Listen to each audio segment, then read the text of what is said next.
Hello and welcome to a live KerfefeBreak on D program with Keri Smith. I'm your host, Keri. Today is Monday, December 4th. It's the season of Advent, which I don't know much about. As a pretty new Christian, I'm learning a little bit about it. We had a sermon yesterday about Advent and fasting, and I'm very interested in it. I've been reading a lot. Actually, before the sermon, even my husband and I were thinking about a different kinds of fasting, and then I was just, how that works sometimes, and then there's a sermon about it. And so I've been reading about Orthodox Christians and the kind of fast they do for Advent. And if you have any experience with fasting, for you, I'm not just talking about the kind like when I was a non-believer, I did fast, but they were just for the physical purpose of fasting. They were for resetting your body, getting healthier, losing weight, that kind of thing. So, like, for example, I did the maple syrup and lemon juice with cayenne pepper one. Some people may remember that one. It was really a fad for a while. I did that one for like a month, but it wasn't with any spiritual intent. And so I was looking at different faiths and denominations and what they do what different types of fasts they do. And if you have experience with that, not just one for physical purpose, but for a spiritual purpose, feel free to leave a comment below the video. Any resources you want me to check out. I'm in one of those. I tend to get hyper focused on one thing for a while, so I'm kind of hyper focused on that. So I would appreciate it. I would watch I've been watching a lot of YouTube videos. Keri looks like a little elf. Well, good. It is the Advent season. Thank you, Texas Sheep Lady. And if you're a regular viewer, you'll know I'm still reporting. I'm still doing these upstairs because we're still working on the deprogram, what's going to be the deprogram studio. And my husband and I, after I finish this video, I'm going to go help him. And hopefully this is our last day of mudding in that room. It's been a lot of mudding and sanding because there was previously wallpaper down there and we didn't get all the paper off correctly. So the mud, when you put it on, and then the whole paper just falls off and you have to redo it.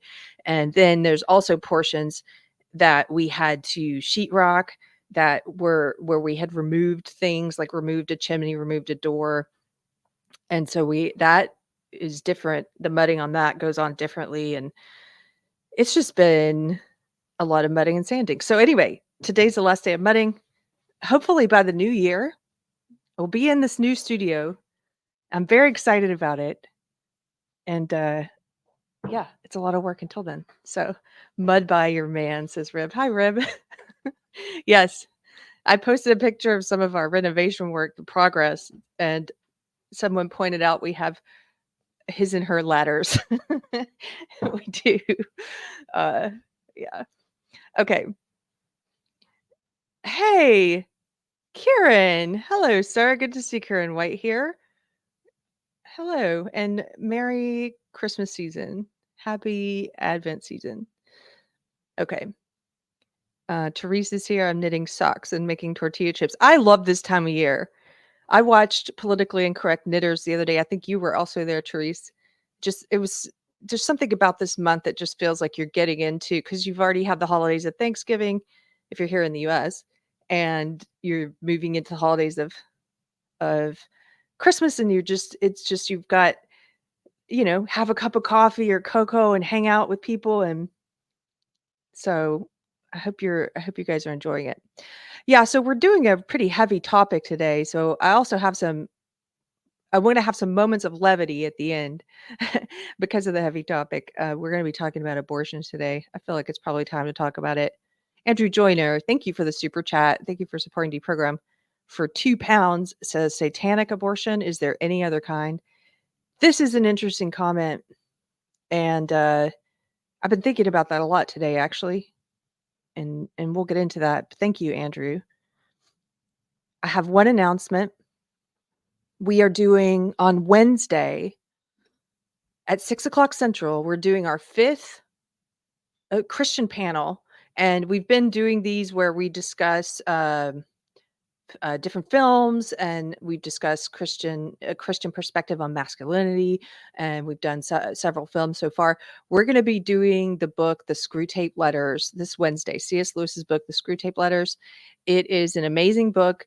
If you haven't read it, you have time to read it. You may not believe me, but you have time before Wednesday to read it. You do. And it's pretty short. You can also listen to it, and there's audiobook versions. YouTube has a free audiobook series with John Cleese narrating it. So you can just put here on YouTube, you can just find that John Cleese Screw Tape Letters playlist and put that on the background while you're mudding or doing sheetrock, and you can listen to the book. And we're going to be talking about that on Wednesday at 6 o'clock Central. The Christian panel doesn't like you. Why, cheeky mayor? I don't understand that. I love you. Is there someone on the panel? I don't understand what that means. Oh, is it the time? It might be the time. I'm sorry. We had to pick a time because of all the people on the panel. We had to pick a time that worked for everyone, and that's the only time the whole week that would work for everyone consistently. So, and some of the people on that panel are doing multiple streams a day and also day jobs like Brahma Bull. And so the panel is Brahma Bull, Michelle from Force of Light Entertainment, Odin from Odin's movie review blog, OMB Reviews. And then we sometimes have special guests. This Wednesday, I have to announce the guest. I haven't done that part yet. I think we're going to have WDW Pro. I'm so excited. You may have seen me on his channel before. He's the Disney insider expert. Very thoughtful takes on culture, entertainment, philosophy, and we've had him on Pop Culture before. So that'll be Wednesday. I'm going to be traveling, so I'll be joining the panel from the road, but I can't wait for that. So, okay.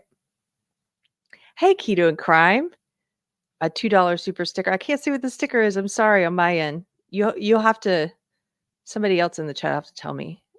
Good to see you, Tracy. Okay. We are doing a heavy topic today because I don't know why I do talk about this occasionally. I was trying to think today why I hesitate to get into this sometimes. And I think it's because it is so contentious and people come into it with so many emotions on both quote unquote sides. And also there's personal reasons. And I don't know. I think there's a big difference between being pro-choice and pro-abortion. And it doesn't matter if you state that plainly, you're going to piss off everyone. So usually people who are pro-life, there are some who get upset with what I'm saying. And there are people who are pro-choice who obviously get upset with what I'm saying. So you should know, when I was in the woke left, I was, like a lot of cults, you pretty much take all the positions full-heartedly. And so without really thinking very much about it, I was pro-choice without exceptions, pretty much. Uh, I was one of these people who felt like it was, they say things where they say it's about women's rights. And I no longer think it's about women's rights, first of all. But back then I did, and I saw any attempt by people who were pro-life to restrict abortion to be a cynical attempt to want to restrict women's rights. I really did view it that way. That's the way it's presented on the left, in the woke cult, in the circles I was in. And again, if you don't know my whole story, this was a 20-year period of time that I spent in this ideology.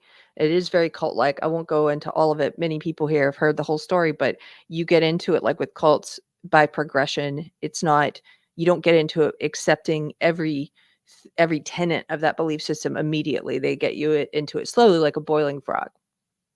And so, so I was pro-choice. I would argue on feminist message boards like Ms. Magazine board. There was a board that doesn't exist anymore called Chick Click, and I was there with many other of these social justice warriors. We called ourselves SJW, at the time. This is before it became a pejorative, a pejorative, and they don't like that term anymore, just like they don't like woke anymore, but they coined woke. We coined it. We coined social justice warrior. So I and several other SJWs were on these boards. We came into woke or social justice through the feminist door. There are other doors you can come into it from. You can come in through the race door, critical race theory. You can come in through the queer theory door, the gender ideology door, the trans door. The fat positive door is a new door. Mental health justice is a door. We had all come into it through the feminist door. And so we were on these feminist message boards, and we were basically we were little evangelists who were turning other people there into who may have just been progressive or liberal or feminist. We were turning them into woke evangelists and preaching it. And so I was on those boards arguing on behalf of abortion rights all the time. And I think once I started leaving woke, I didn't realize how many of those people who claim to be pro-choice, right? And they would say things like, we're not pro-abortion, we're pro-choice. Back then, they would still say things like, we admit this is a horrible thing. Not all of them, but some of them would say, we admit this is an awful choice to make, but women should be free to make it. Oh, there's a problem with these lights. Sorry. This is what's happening till I get the new studio fixed. See if I can fix that. They would say things like, it's a horrible choice, but it needs to be free and legal and rare. And before my time, that was the sort of the slogan when women were fighting for abortion rights. They were saying safe, legal, and rare, right? There was this acknowledgement that it was not an ideal choice to make. Rare is what they wanted it to be, or they said they wanted it to be.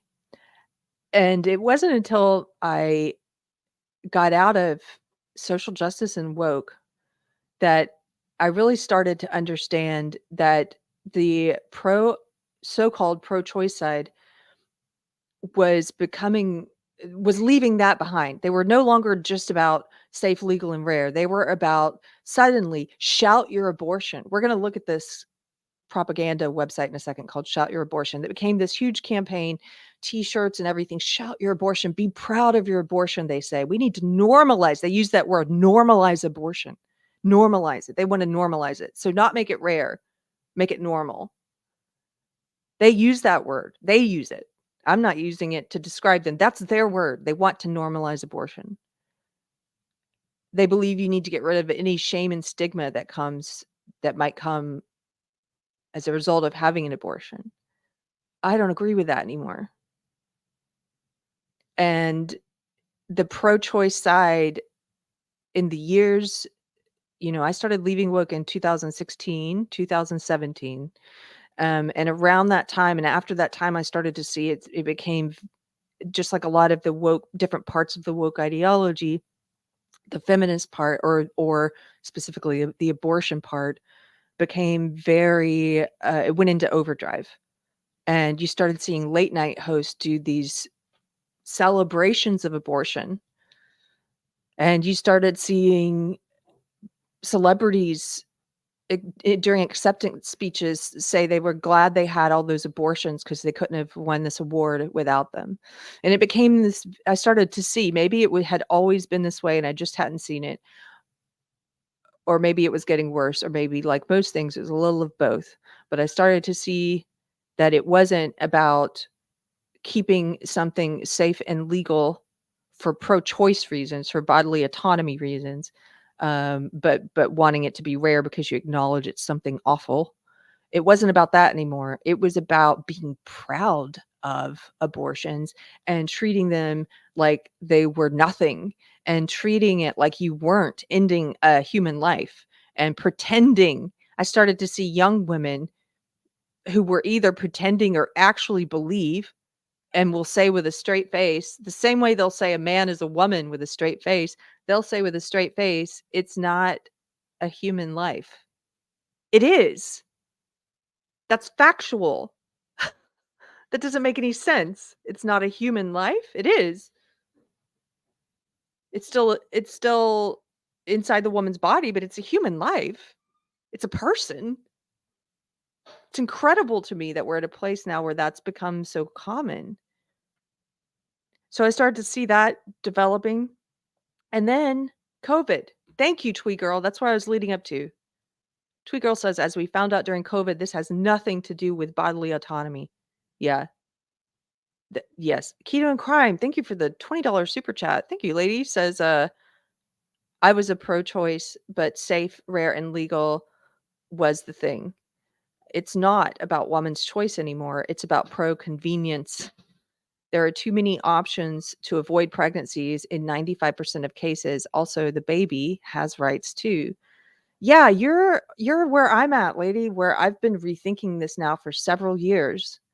And one thing we never considered when I was on the in the woke pro-choice side was the right of the baby. And so now I understand, even if I don't completely agree about which rights should take precedence, I do understand the pro-life position now when they say, but we believe the right to life is more important than the woman's right to bodily autonomy. I understand that and I respect it. My final hang up on this has to do with actually being pro-choice and not pro-abortion. Can you believe that? Pro-choice people, or so-called pro-choice people. My hang up on it is I don't like giving the government the right to tell a woman what she can and can't do with her body. But I'll tell you, my opinions on it are in flux, and the way I think about it's in flux, and it's been on my heart for a while. And I'm starting to understand why people say this over here, the right to life itself, is more important than giving up that right to bodily autonomy here. It's the only example I can think of where two lives are residing together, where there's one life inside of another life. And so it presents this legal conundrum that we've culture has been in forever, I guess, where um I used to think the pro-choice side really, really did believe in bodily autonomy and really did believe, hey, it's a dangerous thing, a dangerous precedent to let the government be the one that says you can or can't do this. Well, that's not the case. That's not what the pro-choice side is about. I now believe because of COVID, like Twee Girl said, COVID was a great mask off moment, pun intended, but it was a great mask off moment for a lot of things. It was a great revealing about people.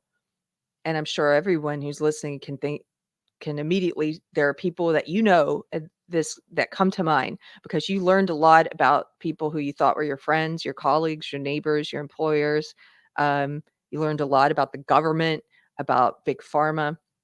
It was a great revealing and about the links that ordinary men will go to in the name of evil when it's being presented in the name of good. But one of those many great revealings that happened during COVID is that I and many others who were clueless, I know a lot of you pro-life people already knew this, but I didn't know this. I really didn't know this. Is that we learned that the pro-choice movement is not pro-choice for the most part. I'm sure there are some that are in there who really have really thought about bodily autonomy and stuff, and that's why they're pro-choice. I'm not saying they don't exist. I just don't think they're the majority. I don't even think they're half. The majority of that pro-choice movement, the mask came off and we learned because they supported they supported the government forcing masks on people, on children. They supported the government and employers forcing a vax that had not been around long enough for longitudinal studies, for one thing, to know what all the potential side effects would be. They supported the government forcing that on people. They supported people losing their jobs if they wouldn't take it. So they don't give a shit about bodily autonomy. You have to understand, for those of us who thought they did, this was it's like a betrayal, not by one person, but by a whole movement of people where you're like, What? Like, I didn't I didn't know. So I went to, there was a women's rights protest during COVID. It was maybe the 2nd year on our town square, and one of my signs said, "If you are pro lockdowns and mask mandates and vax mandates, you're not pro-choice, you're just pro-abortion, and I'd appreciate it if you'd be honest, like, just be honest. Just tell people what you are. This isn't about bodily autonomy at all. You don't give a shit about that. You don't give a shit about choice. You're perfectly fine with the government forcing things into people's bodies and onto children, and you just want the right to kill your babies and to celebrate it and to feel powerful, and instead of feeling so you can push that shame down and pretend like it's not wrong. You're disgusting." These are all the feelings that came about when I realized that about so-called pro-choice, these liars. Liars.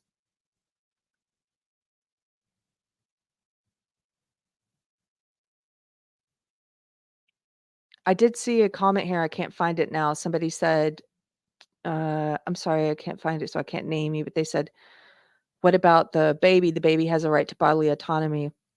Yeah, that's why I said this is the only situation I can think of. I'm not saying your argument's not valid, I think it is. It's lately, I've been leaning more in that direction. It's just the only situation where you've got 2 lives within 1, and so what I have always done has been the woman's the one who is able to make the baby can't make that choice, and I don't like the government saying, "You can and can't do this." But at the same time, I'm starting to give I'm starting to understand why the pro-life movement says, "But that right to life is more important than that." It's because it's to life itself.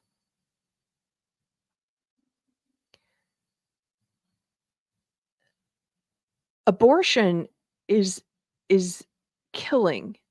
It's the ending of a human life. That's not something that you can debate. I mean, I know they will debate it just like they debate, that a man is a woman because they're crazy. But this is reality. You are killing a human life. And I now believe it to be grossly immoral. One of the greatest sins.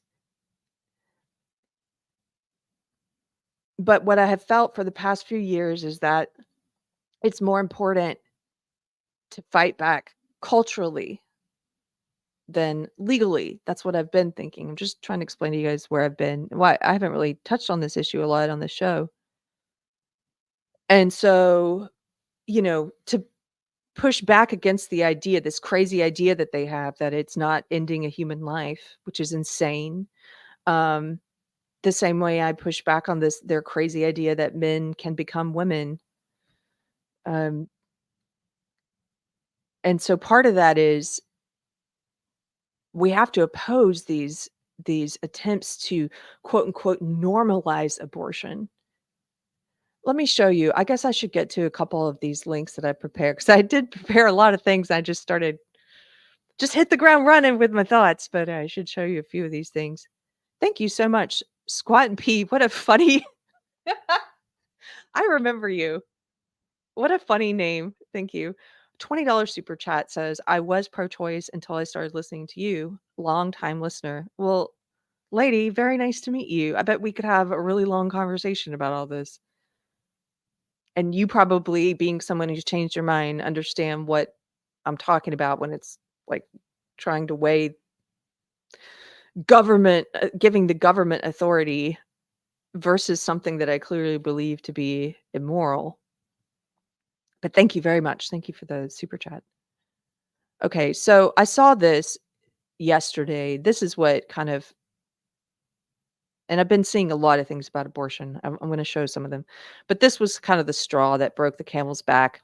And I just thought, okay, we should talk about this. We're at a stage now in society where Cosmopolitan magazine, which used to be one of the number 1 women's magazines, when it comes to this cultural space, right? Attitudes about abortion, in the realm of culture, Cosmopolitan carried a lot of weight for women.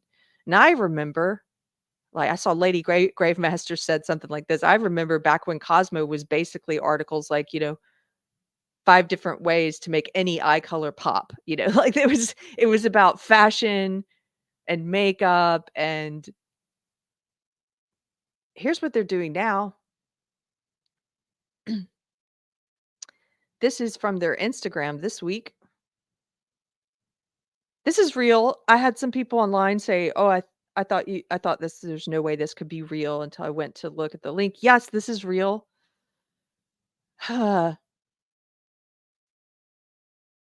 It's several pages. We're gonna look at this. Cosmopolitan magazine. Actually, this was 2 weeks ago.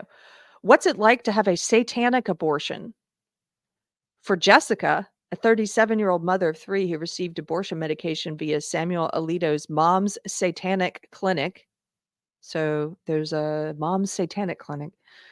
Quote, "The experience was just very supportive," end quote. While she's not a Satanist, Jessica decided to incorporate a few ceremonial elements into her solo abortion experience. She's not a Satanist? Are you sure? Because Satanism, as far as I can tell, I'm starting to realize it's just about a worship of the self. Self is the most high. It's the most extreme form of narcissism possible. It takes that really dark part of all of our human nature. You know, it's one of those things that all humans express or experience at times to varying degrees. But it's one of those things you should fight against in yourself. Satanism says the opposite. Exalt it. You yourself and your power. It's a worship of power and the self. And so just because you don't say you're a Satanist, you're doing Satanist rituals while you kill a baby. I mean, come on. She says, okay, so while she's not a Satanist, Jessica decided to incorporate a few ceremonial elements into her solo abortion experience. Look what they call it, your abortion experience. I'm starting to rethink all the ways in which, because I know the ways in which they use language and Orwellian language now to justify mutilating children and sterilizing kids with hormones, and they use all this Orwellian language like gender affirming care instead of saying castration or double mastectomy or sterilization. They don't like you to use those terms, and they have this beautiful NPR way of talking about it. But I'm starting to rethink all the language that I was programmed with, that our culture programs us with, about abortion. And I'm noticing it now in ways I never noticed before, how they really go out of their way to avoid saying what is happening here.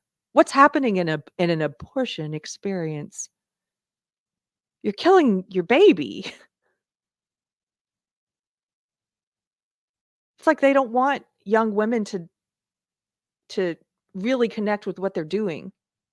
But at the same time, they pretend, and I've seen this and it's sickening. I've seen this in the past few years, threads, posts on Reddit and Tumblr and TikTok and other places where young women are having abortions and then doing celebration videos. I've got some of these queued up, and talking about how it's making fun of pictures of little babies, like human fetuses and embryos, and saying it looks like snot, or it looks like vomit or whatever, like making fun of it. So they're so disconnected from what it is they're doing. They're so disconnected from the killing of a human life and their human child.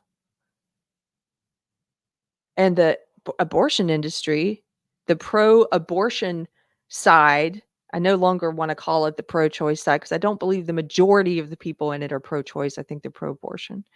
The pro-abortion side, they use language like this to continue to keep them disconnected from the very real act, from reality of what's happening in your abortion experience. And so they say they pretend like it's nothing. It's not. It's like having a tumor removed. It's like having a cyst removed. They'll say it's like getting your tonsils out. It's nothing. But they don't really believe that deep down. Not really. Not really. Look at this woman. She's doing a ceremony. She's introducing a kind of mysticism into it because deep down she knows it's more than just having your tonsils removed, even if she's not willing to admit that. So it says Jessica decided to incorporate a few ceremonial elements into her solo abortion experience. Why not? She thought. The overall messaging just clicked with her. Really? It clicked with you? Maybe that's because it's all about validating you and making you feel empowered. It's all about you. Read more about it at the link in her bio. So here are the images, and if you're just listening, it's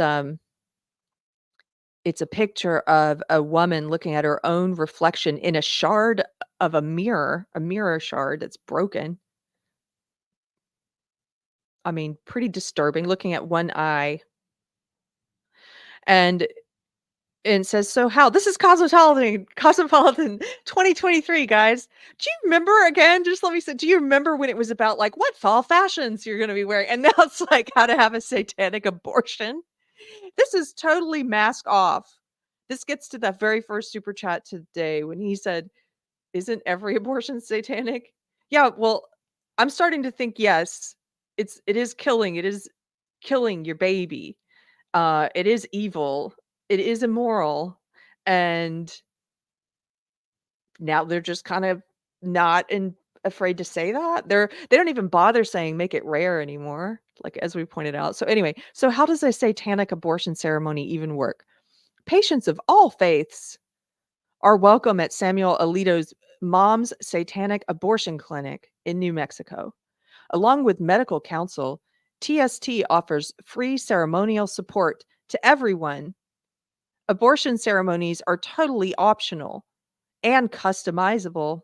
Here's a simple one that TST recommends. I just want you to pay attention to the language here and how often they make it about. So Satanism is all about me, me, me, me, me, me, me, me. Look at how often they make it about me or you because they're talking to you, but look how often they do that about the self. They have an upside down cross here. You're gonna notice they have an upside down cross on every one of these images on Cosmopolitan telling you how to have a satanic abortion. First, find a quiet space. Bring a mirror if you can. Just before taking the medication, gaze at your reflection. This is probably one of the grossest parts of the whole thing, of all of these slides to me, because it's so out in the open on the nose. It's narcissists. Gaze at your reflection. Gaze at yourself. This is about you. Just you. Gaze at your reflection and focus on your personhood. Isn't that so evil? Who's left out here? They're specifically this is like a watching this is a programming of a person, a brainwashing. What's left out? They're talking about personhood here, but just for me, gaze at your reflection and focus on your personhood. Home in on your intent, your responsibility to you. And just to make it extra clear and drive it home, this is all about me. They put you in bold italics. Home in on your intent, your responsibility to you. Worship yourself, right? Next slide, upside down cross. Take a few deep, relaxing breaths. When you're ready, read the following tenet aloud. One's body is inviolable. subject to one's own will alone. One's own will. Never mind God's will. You you are God is subverted in Satanism. It's basically everything you learn in Christianity upside down. God's will, who cares? Your will. That's what Satanism puts there at the top. You. One's body is inviolable, subject to one's own will alone. Take the medication and immediately afterwards recite, beliefs should conform to one's best scientific understanding of the world. One should take care never to distort scientific facts to fit one's beliefs. Well, it's a scientific fact that what you're doing here in your satanic abortion experience is you are killing a human life. That's a scientific fact. So you should take care never to distort that, right?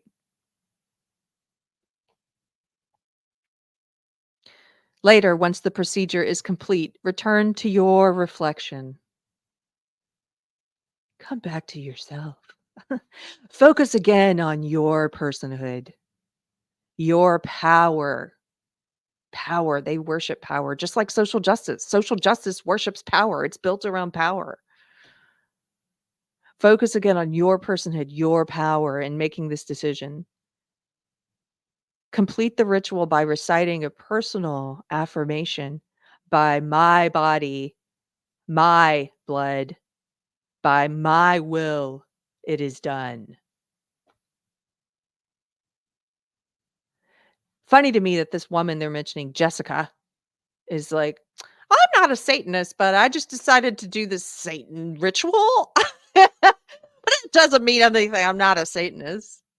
Are you sure? Here's the last slide. Mirror or mantras or not, TST's point is that your abortion, your. So how many times they use that word, right? It's about you. Your abortion should focus on your autonomy in making this decision. Patients can include as many loved ones as they'd like, or light candles, or even dress up. Whatever makes them feel empowered. It's so gross. It's so gross. I kind of I'm at a loss. I'm telling on myself here. You can see I left a comment on their when I was pulling this link up for today, I left a comment on their Instagram. But but thankfully, I'm not the only one. I'm really actually, if you want a little silver lining here at the end of this, the Cosmos comment section, and they have not closed comments yet on this disgusting abortion post. It's full of people who are disgusted. Child child sacrifice has been around for a long time now. Abortion's being exposed for what it truly is. Forgive them, Father, for they know not what they're doing. This is messed up. How is this not considered premeditated murder or human sacrifice? I think people are starting to wake up on this issue. I don't think I'm the only person who's been rethinking all of my programming about abortion. Now that I've seen how they program people when it comes to uh, transgender ideology, when it came to COVID, how they program people, or they're trying to program people about climate change. It's like I'm starting to understand this better, or at the very least to rethink everything that I believed was my opinion. It's amazing how mainstream media won't mention Jesus, yet Satan gets a pin post, says this comment. I love this one. This is from, I guess, someone who's always been pro-life. It says, normies, wait, it's satanic? Us, always has been. I gotta hand it to you conservatives. Uh, You were ahead of the curve on a lot of things, I'll admit. You were right about a lot of things, okay? I'm giving it to you. You were. Here's another, "These comments give me hope we will win."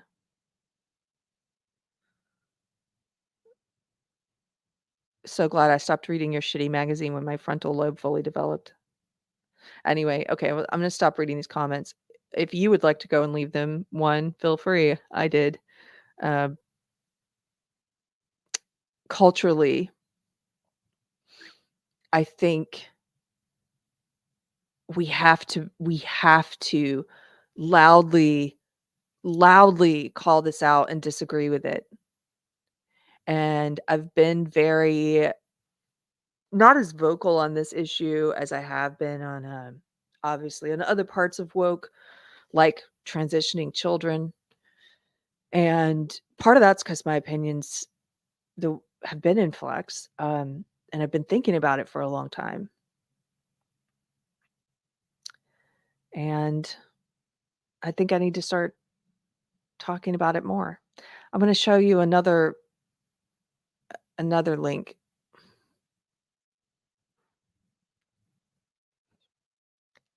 Ugh, this is the kind of stuff that's made me rethink everything about that pro-abortion side. And I'm starting to realize it is of course, duh. I know you pro-life people are saying, duh.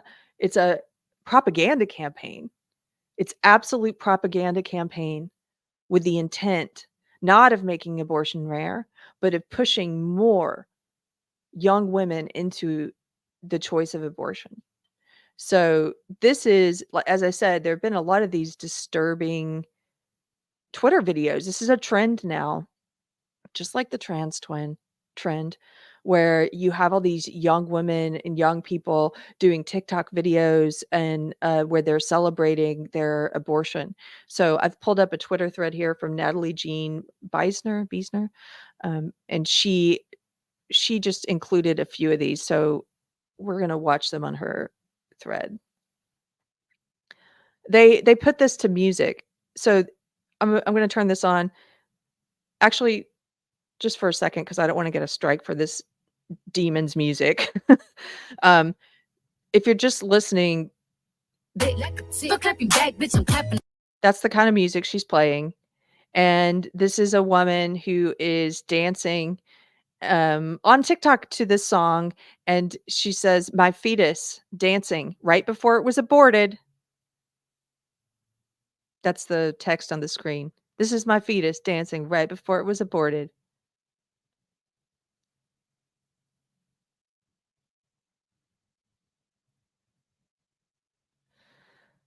She's an abortion counselor, apparently. That's an abortion counselor TikTok account. Okay. Let's see some others. These all have music. I'm just gonna mute the music. Here's a girl dancing in the doctor's office right before the abortion. You can see she's standing in front of the examination table and she's got a mask on. And the text on the screen says, "Me getting ready to get the abortion because it's FTKs." Fucked? I don't know. Well, I don't know what that's supposed to mean. Here we go. This is her dancing, all sexy. Me getting ready to get the abortion. Okay. Here's more music. Oh no, this one is it's her sitting in the doctor's office getting the I guess she's just gotten the abortion, and she is doing a selfie video, and she's got the sound of a phone ringing that she's ignoring. She's missing these phone calls. Um, and the text on the screen says, "Me ignoring his calls while I get this abortion pill."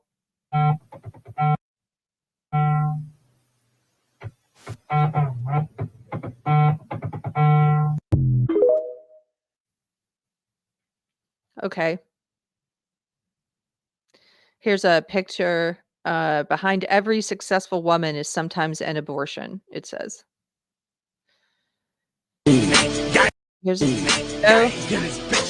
So this is 3 young people, 2 women, 1 guy, and they're playing rap music and dancing in this filthy, well, it looks like a very filthy apartment.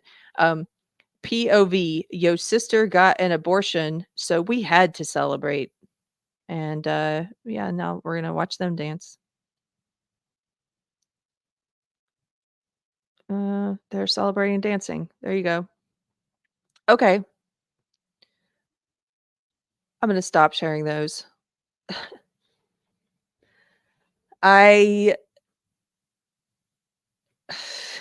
I don't know. I'm without words. I mean, you guys can fill in the blank here. Maybe you haven't seen this stuff. If you consider yourself pro-choice and you come across this video and you want to hate on me, are you aware of this kind of stuff? And I know you could say, "Oh, Carrie, you cherry pick those. It's just a few people." No, are you on? I'm not even on TikTok, but I see these all the time on Twitter that are getting shared. I do have a TikTok account. That's right. I just don't use it. I should go on there and see for myself. But this is everywhere. This is everywhere now. I can't imagine that you don't see it if you're in the so-called pro-choice side, because what they've been doing is trying to normalize abortions. Here is the Shout Your Abortion campaign that I mentioned before.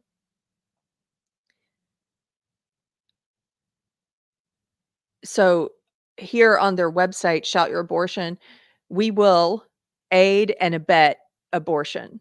And that just keeps scrolling. They keep cycling through those words. We will aid and abet abortion. And if you scroll down, they tell you. And by the way, normalize abortion is in their title of their website. When you have a description of a website and you choose what the title is, it's shoutyouраbortion.com. But if you see the title of the site, it's called Shout Your Abortion, Normalize Abortions. It's in their title. And then they include it here on the very front page in their bio.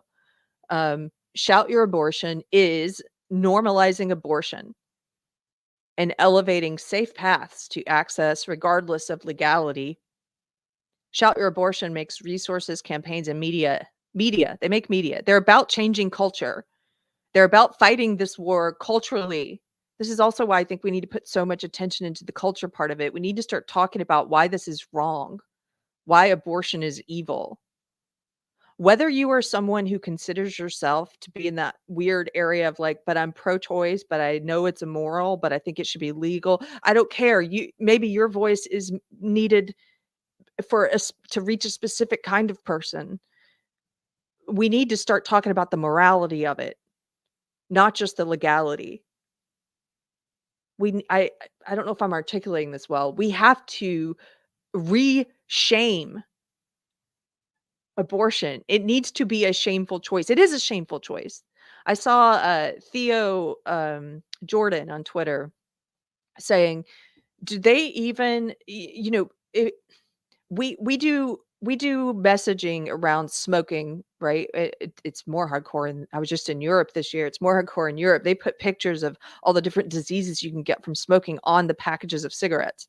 Um, like they go hardcore to try and tell you this is what could happen. And so there's you see what could happen when smoking. There are anti-smoking campaigns that try and discourage it. Even though it's legal to smoke, your right to choose to smoke, but they want you to know, "Hey, don't say we didn't tell you. Here's all the things that could happen." Why are we not allowed to do that when it comes to abortion? It's actually the opposite. They don't want Planned Parenthood and these organizations, these abortion factories, they want more abortions. They don't want the woman to even see an ultrasound of her baby. They don't want her to think of it as a baby. They don't want them to know, anything about possible regret. They don't even want them to realize it's a human life.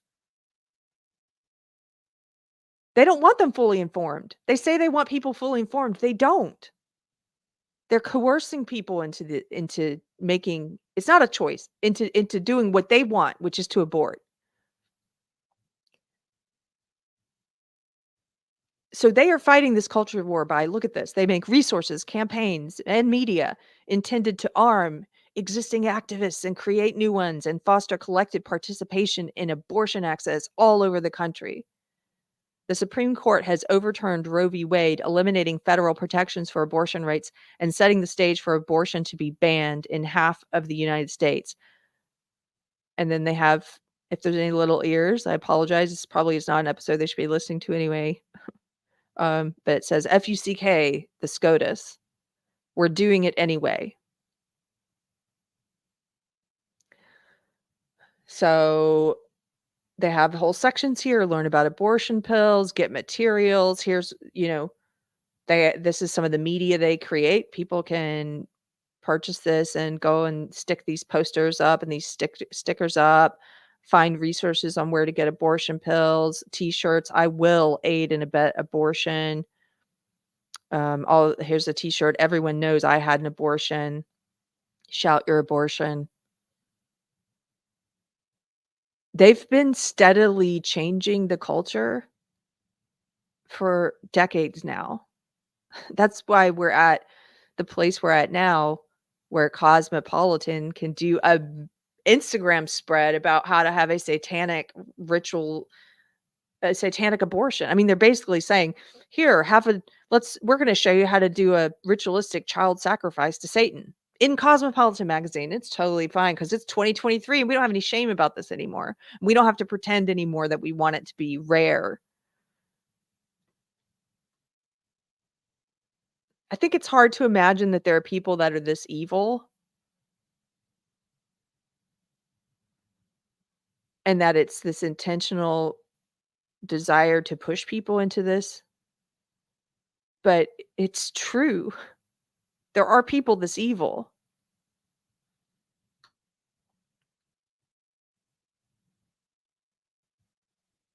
Sorry, I've been ignoring, the super chats because I was ranting for a while.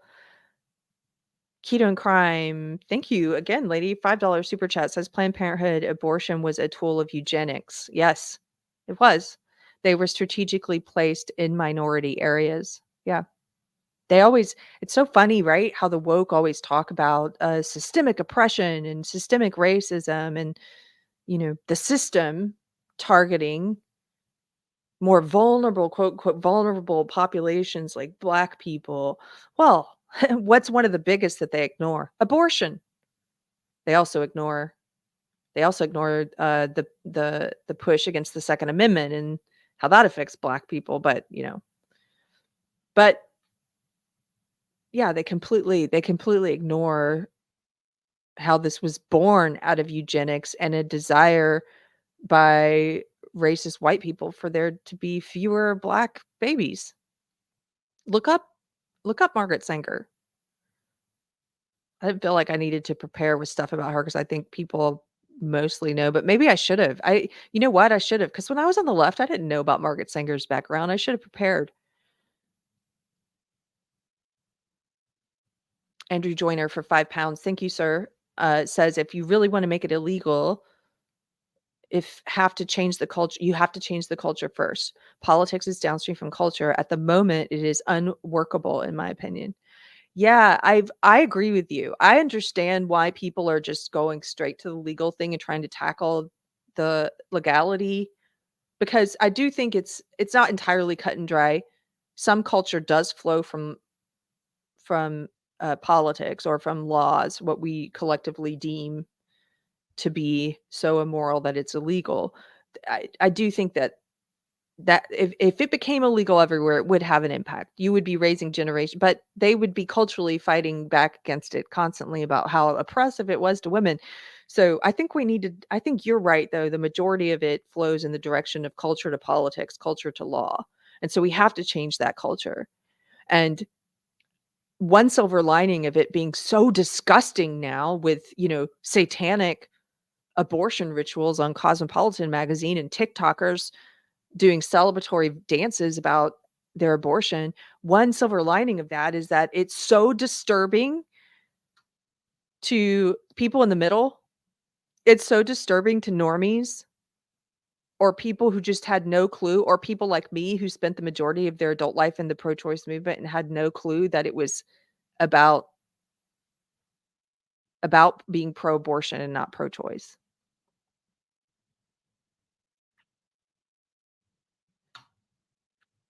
Squat and Pea says, "One thing that made me change my mind was seeing a video of a needle go towards the baby in the womb at approximately 17 weeks and watch the baby move away from it. Even that early, it feels pain." Yeah.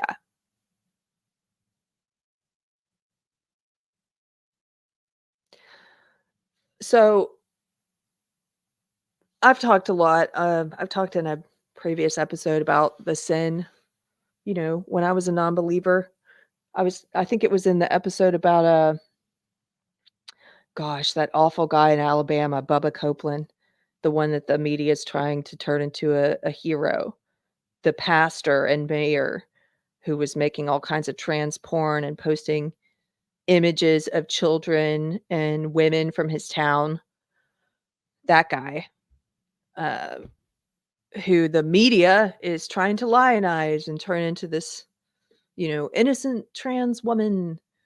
Um, anyway, during that episode, I was talking about someone in a discussion about that guy who online just didn't get Christianity. They were like, "Well, what kind of skeletons are? I'm sure you wouldn't like your skeletons to be brought out of your closet." And I was like, You know what? You know what's in my closet? A lot of sin, a lot of sin."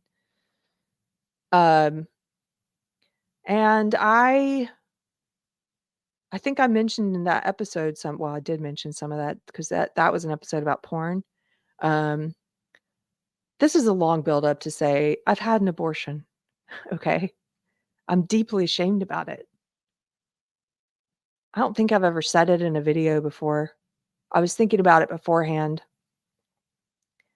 if I should talk about it or not. Um, and I feel like I should, in the same way that they are saying, shout your abortion like it's a positive thing. Maybe it would help if more of us who have had abortions and now understand the gravity and the evil of what we did, it would help if we would be also talk about it.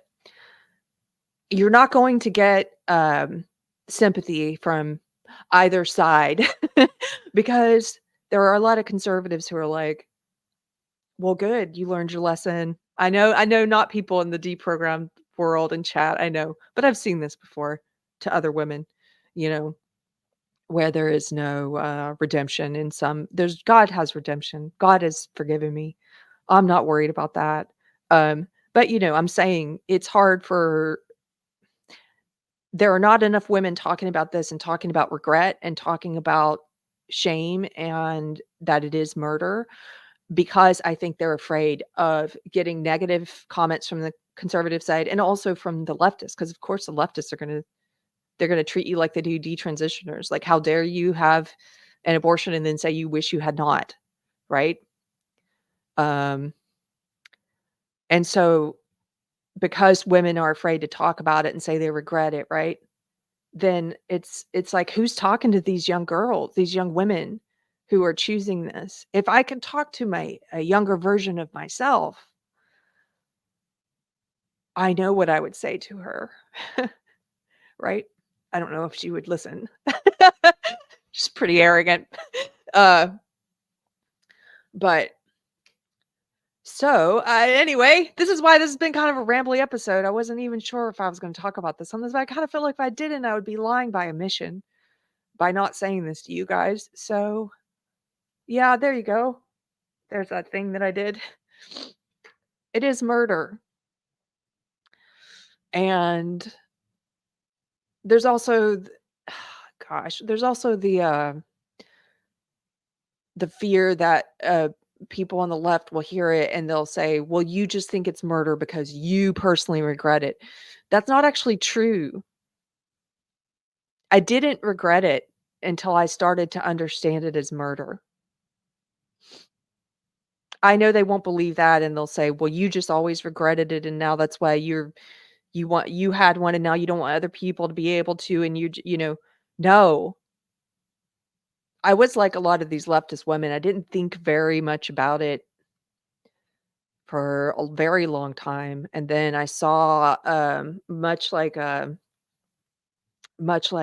in the chat, I'm sorry, what's your name, honey? I'm looking for it. The woman who said she used to be pro-choice and changed her mind. Much like you said it was a video footage, it was something similar. I watched that documentary about the former Planned Parenthood not a documentary. It's a fictionalized, it's a dramatic movie, based on real events of the woman who used to work for Planned Parenthood, who is now a very loud advocate, pro-life advocate against abortion. Someone in the chat helped me with the name of this movie. Um, when I saw that movie, it really hit me. And I had become a Christian by then, and it just was like God was like, "Hello." Unplanned. That's the name of the movie. Thank you. If you haven't seen Unplanned, you should see it.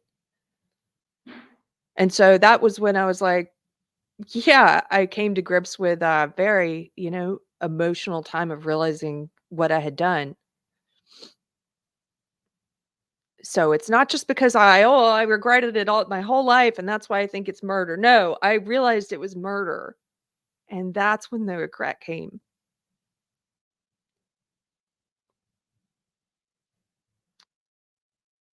Anyway, um, don't want others to experience unnecessary pain caused by abortion. Yeah. I don't want anyone else to have that realization. I mean, of course, there are gonna be people who do and don't or whatever, but if I could prevent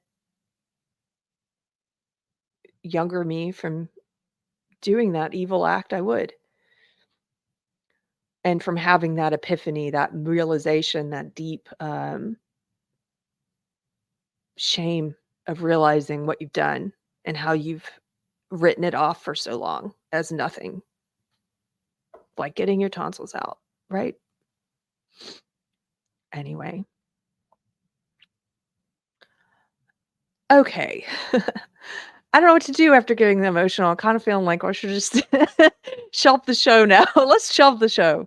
I was thinking I'd go through it without making it a personal thing, but again, I don't know. I'm glad I did. Whatever. It would feel it would feel like lying by omission if I didn't. So, and I know there's other women listening who have or might, and maybe a young person will see this, a young woman, and think about it. You may not always be as confident as you are now, young woman, that this is not murder or that it's not wrong to do. You may not always be so confident. And the biggest thing, let me try and get back on track and focus. The biggest thing is, when I was talking about that guy, Theo Jordan, I saw his Twitter thread and he was like, why aren't we discouraging young people from having abortions? Even if we kept it legal, right? Shouldn't we be discouraging them? Like telling, like, eh, making sure this is the absolute last place you find yourself in is with an unwanted pregnancy. I see so much of the abortion propaganda talks about the woman's choice. I had this pulled up here, this Michelle Williams, the actress, when she basically thanked abortion for her career as an actor and for her awards. And this is so much of the language that I see.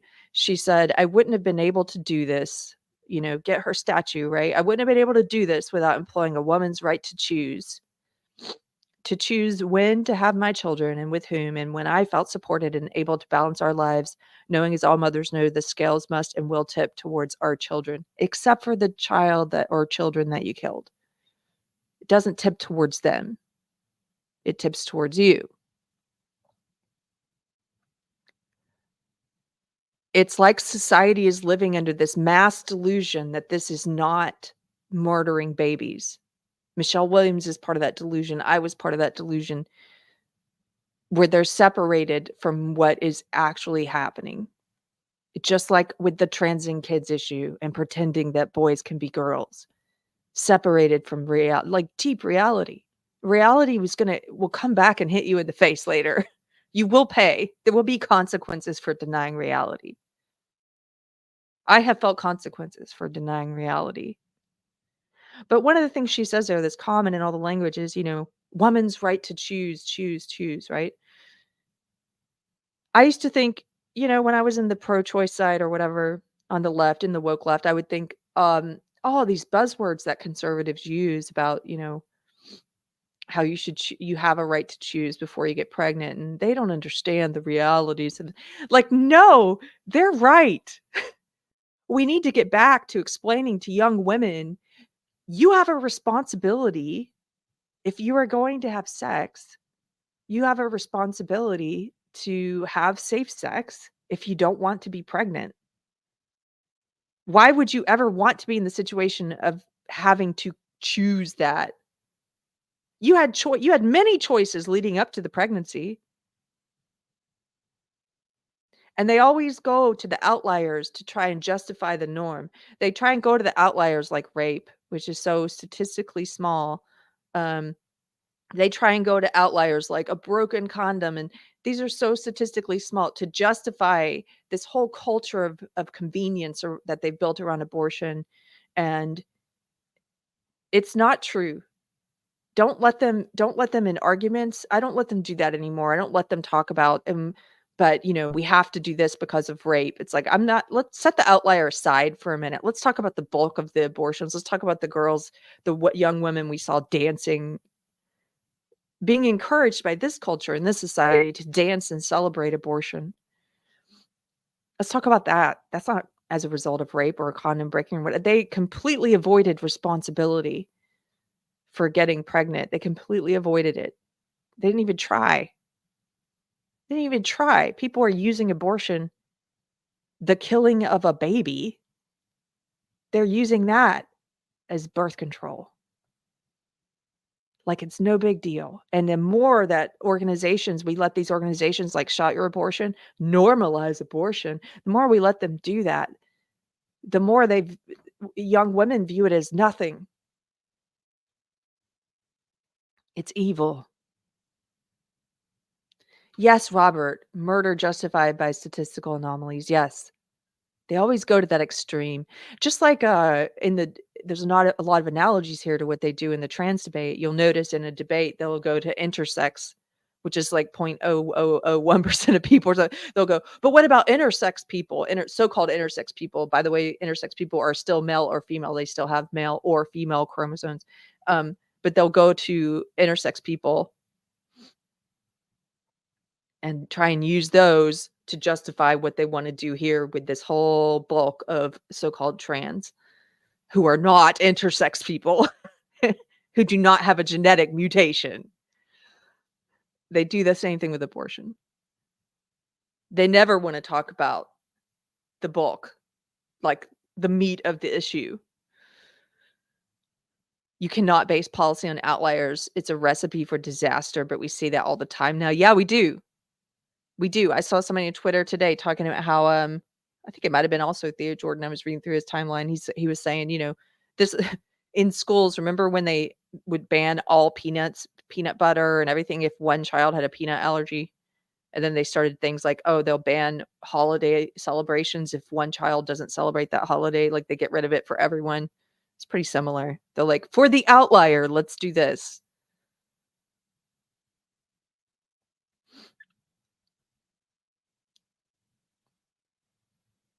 I've got one other thing pulled up. I just started thinking about all the normalization of abortion and the celebration of abortion that I've seen in the past 10 years. And there were a lot of late shows doing it. If you know of others, drop them in the comments or in the chat. I remember Michelle Wolf. I don't think this show exists anymore. I think she's on a different late night show now. But she did this whole celebration of abortion. Do you guys remember this?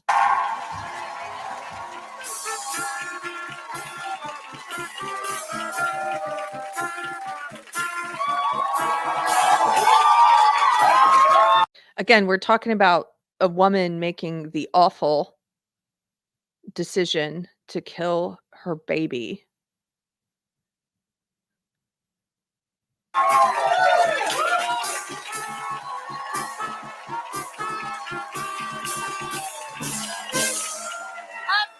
I salute you!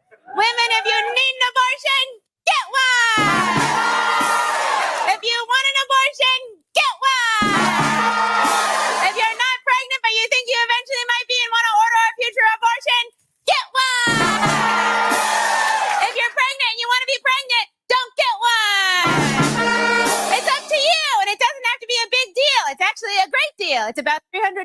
That's like 6 movie tickets. Movie tickets, a bad deal.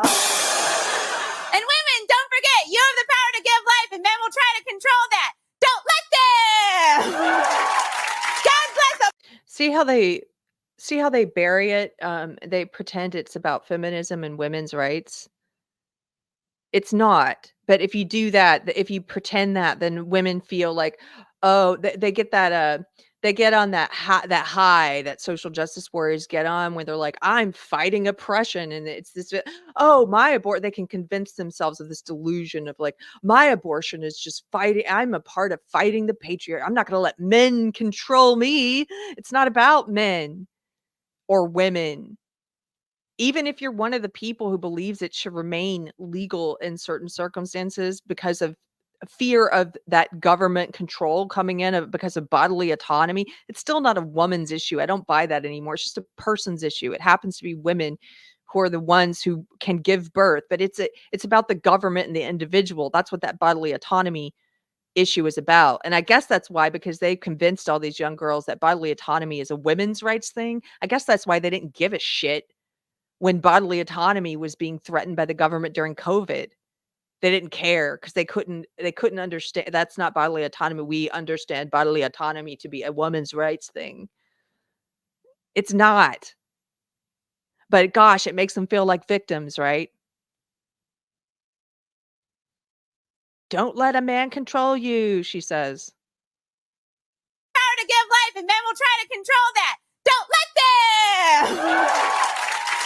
You're fighting back. You're fighting the system. If you get an abort, if you kill your baby, you're a big part of the resistance. You're fighting the patriarchy. That's what this is. Bless abortions, and God bless America.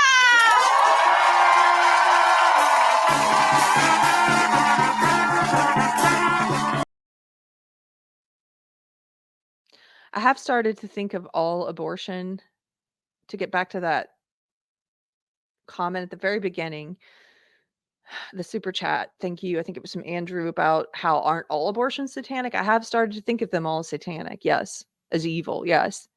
All of them. Because it's an inversion. Satanism is an inversion of God's plan and God's creation, God's natural order of things. And Satanism turns all that upside down. Worship yourself instead of God. And what is happening here in this cultural phenomenon of women just aborting like it's no big deal and not thinking about it and think it's because your tonsils taken out. It's an inversion of the very beautiful way in which we were designed to create life. It is taking the mother, the woman. Can you, like, if I think about it on that kind of big level, I guess sometimes I think, like, what could be more evil than a society where the devil has convinced mothers to kill their own babies?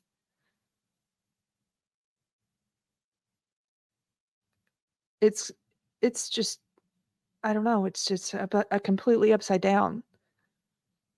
You have a female comedian there Michelle Wolf doing a thing about how the best version of woman you can be. See how they put woman propaganda all over it, feminist propaganda. This is a woman's thing. This is about being a woman. Killing your baby is about, this is how you're empowered as a woman. And you fight back against the patriarchy. Yes, bros and bows, the devil loves that shit. Yeah. You've got women, the face of this, women, convincing other women that it is an expression of womanness to be able to choose abortion, It's so upside down. It's so upside down. It's crazy, right?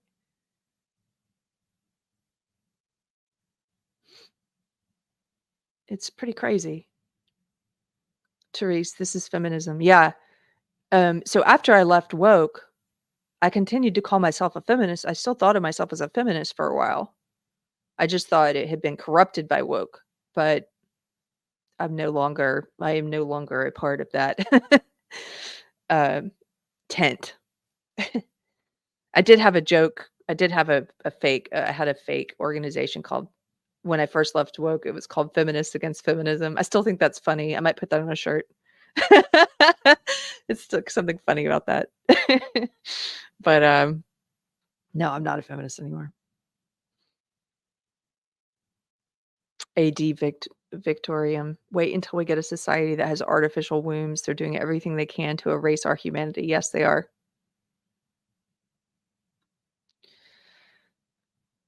Thank you for the super chats. Thank you, Elsa Barrett. 20 Canadian dollars. Thank you for supporting the show. Says, I was pro choice at one point. A girlfriend and I even made the decision to have an abortion. It turns out she wasn't pregnant and it was just a weird test that she had for me. Oh, it was a weird test that she had for you. I'm still not proud that I made that decision though. Yeah, I'm glad it was I guess I'm glad it was just some crazy test she did, but also gosh,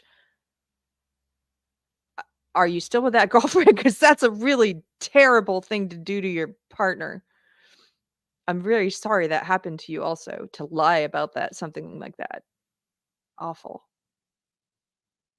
Awful. At first, I thought you meant the pregnancy test was weird, but no, you meant she was testing you. I believe it though. Women. I'm not saying all women, I'm just saying women women are women are just as capable of evil as men. That's another lie of this whole feminist, the future's female thing, and I still see people online say stuff like, "If we put women in charge, we wouldn't have any wars." It's like, "Are you crazy? Do you not know any women? What is wrong with you?" Like, we are just as evil as men, just as capable of it. Okay. Um, I think we're gonna close this topic here. I know I've done a lot of heavy topics lately. We did the child transitioning the puberty blockers topic, and um, I appreciate you guys hanging out today. And I'm so grateful for the deprogrammed audience community. I'm very excited about the studio we're working on downstairs. I got to get back downstairs so I can help my husband finish the mudding today, and uh, I'm really grateful about what's to come. I'm very excited about the next year. And I do think we are I do think we're gonna win. I'm gonna echo one of those comments on the Cosmopolitan Instagram where there was that commenter who said, "These comments give me hope for the future that we are going to win." I do. Of course I believe that because I believe in God and I believe God wins. I mean, I know of course I would believe that, but every day I see more people waking up. Every day I see more people really rethinking issues like abortion, rethinking things they thought they knew or thought they believed, and things they considered to be fact or things they considered to be good. And I'm, I think 2024 is going to be a good year culturally in terms of this ideology moving further into its death throes. It's gonna get crazier, though. You're gonna see more crazy stuff like this cosmopolitan satanic abortion ritual. It's gonna because the mask is off and they're out in the open now and they're not ashamed. But I think that's what it takes for it to die because people have to see it. They have to see how evil it is. I know atheists who are now talking about Satan and evil and who are quoting scripture because they even if they are not at that moment yet, it takes a while to think about things, figure out things, and even if they're not at that moment yet or they have some kind of thing that's keeping them from an experience with God, but they understand that wow, a lot of this is like I see it around me, right? Like they're like I see evil around me. I see this issue as evil, right? So I have I have lots of good hopes about 2024. Anyway, I'm gonna let you guys go. I did want to leave you with I promised since we're doing a heavy topic, I was gonna leave you with some levity. And here, since we're in the Christmas season, I just love vintage photographs. I just love them. And the Christmas ones are especially just they just warm your heart. So I posted one the other day. I think I might just for the whole month just post some of these pictures 'cause I like looking at them. I figure there are other people who like looking at them. So, you can find these all in all kinds of places. There's different places I go to, but this is just a Reader's Digest article that has a few of these vintage Christmas photos, and look at this. I love this picture. It's this little tree. It looks like it's from Peanuts, from Charlie Brown over in the corner with just a little bit of tinsel on it. You know they cut that down probably in their backyard. There's a radio there and a fireplace. This was the center of the family back then. The hearth, the fireplace, people would sit there and talk to each other and tell stories and read books and, you know, then you see the radio creeping in here. They're like, "Okay, the radio's right next to the hearth now because 'cause they've listened to programs there." And what came next? We all know the TV, and then now it's the phones and, forget sitting around the hearth and telling stories with the family, am I right? How often does that happen? It should happen more. It should happen more. But I love this. I love the warmth in this picture. Uh, Here's one with some little kids hanging their stockings, and I love this one because 'cause they're real socks. Uh, like, there's a tube sock up there, and I like, again, on this tree, this is a bigger, healthier looking tree, but look at all the tinsel. Remember tinsel? I had forgotten about tinsel till I started looking at some of these old photos, and I'm like, "I don't see tinsel in the stores anymore." So I went online to see if I could find like, the individual tinsel, and I found some. So they still make it. Here's one. These kids sitting in front of it looks like their parents put up a fake cardboard hearth specifically for Christmas, and with little stockings on it, and they're sitting there with their dog and their Jack in the Box. It looks like they got a present here in the background. Easy Show movie projector. Yeah, cardboard fireplace, yeah. For houses without a fireplace, the next best thing was a cardboard version hung with stockings like this one in the home of Pearl Blair in Superior, Wisconsin. Granddaughters Jody and Cindy were photographed during a 1965 visit to Grandma Pearl. They put up a cardboard fireplace for Santa. How cool is that? I wonder if you could still find those. Okay, so here's a Christmas dance. This looks like an all black Christmas dance. Is it? To celebrate Christmas, people would come together to dance. This Christmas dance in the 1940s was sponsored by the 1323rd Engineers in Texas. Excuse me. Looks like there's a lot of finely dressed people here as well. Look at how everyone looks like a gentleman and a lady. I just love the way people dress in the 40s and 50s.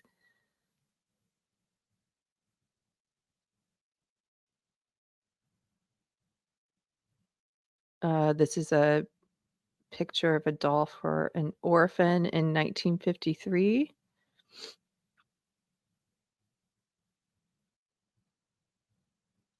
Station wagon. Look at this toy for boys.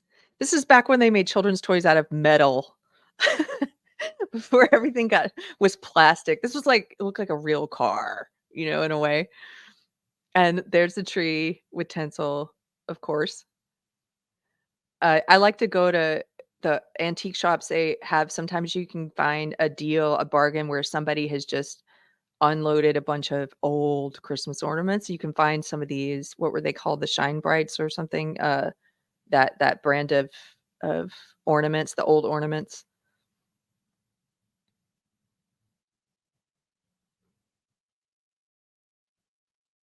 Here's some kids looking in a store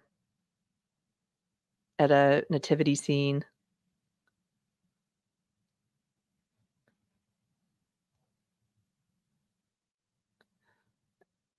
Okay.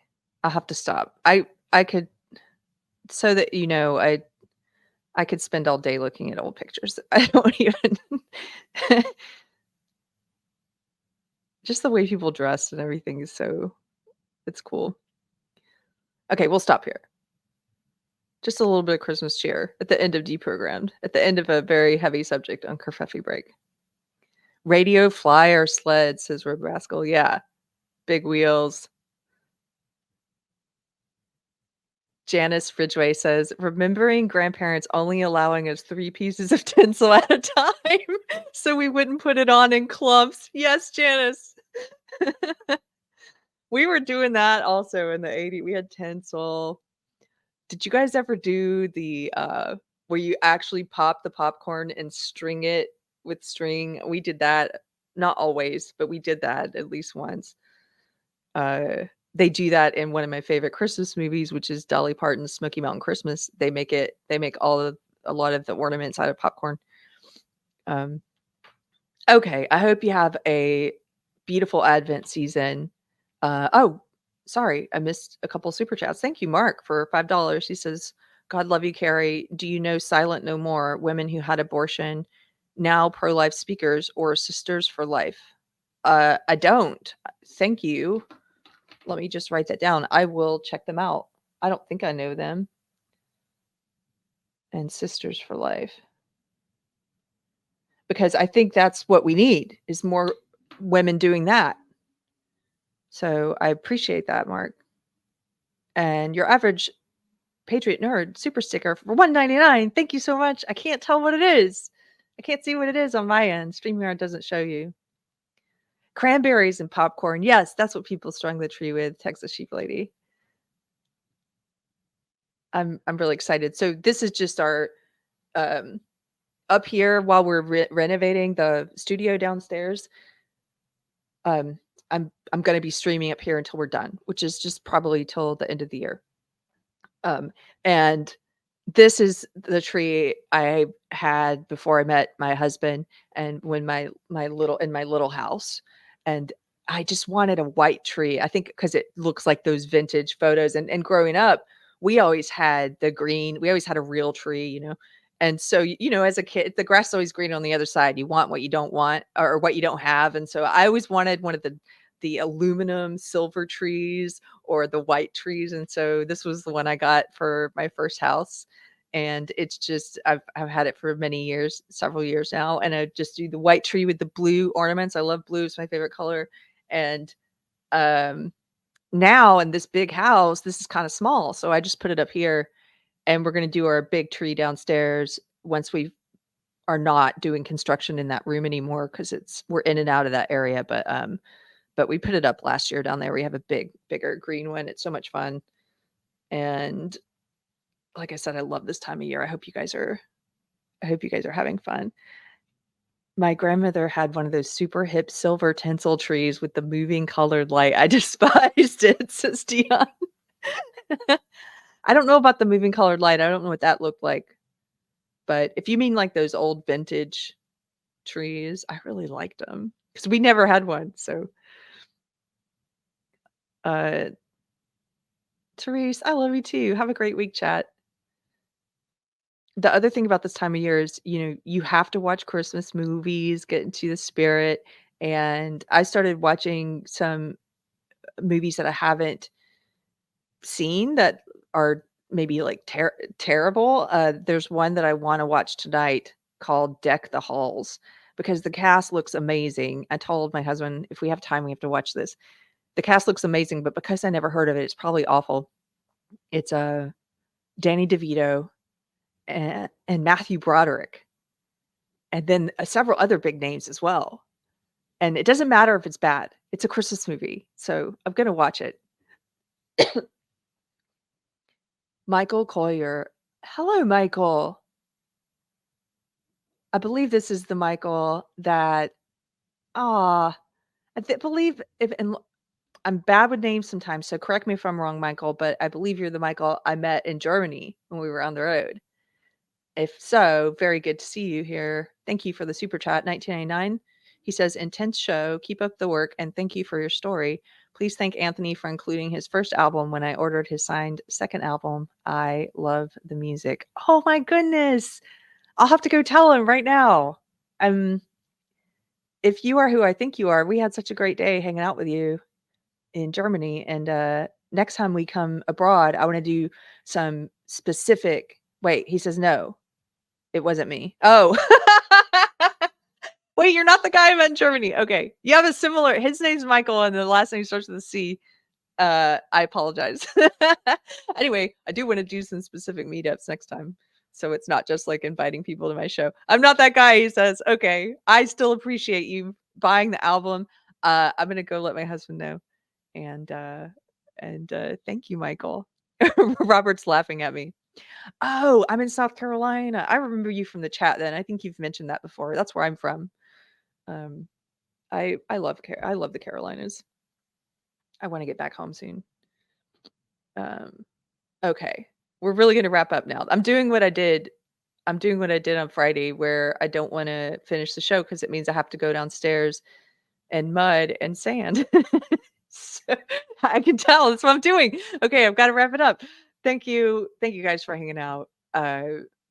If you are interested in Advent, what I mentioned at the very beginning of the show, and fasting, I did a post on Twitter and on Facebook about it where people were giving links to different kinds of fasts um and if you're interested you should check some of those out because I don't know, I'm just very interested in this right now. Uh so you can go and do that, and I hope you have a great season, and I will see you. Today's Monday. I'll see you on Wednesday for the panel, the Christian panel. We're going to be discussing C.S. Lewis's Screw Tape Letters. That's at 6 o'clock Central Time. There is no pop culture on Wednesday. I know that we haven't had one in a little while. And if you do pray, I think it'd be okay for me to say this. Say a prayer for Mr. Chris. He's going through some stuff. Um, and uh, and yes, we hope to be back with the show soon, but not this Wednesday. We're doing the Christian panel, so you have time to read the book before then. See you then. Take care. Bye bye.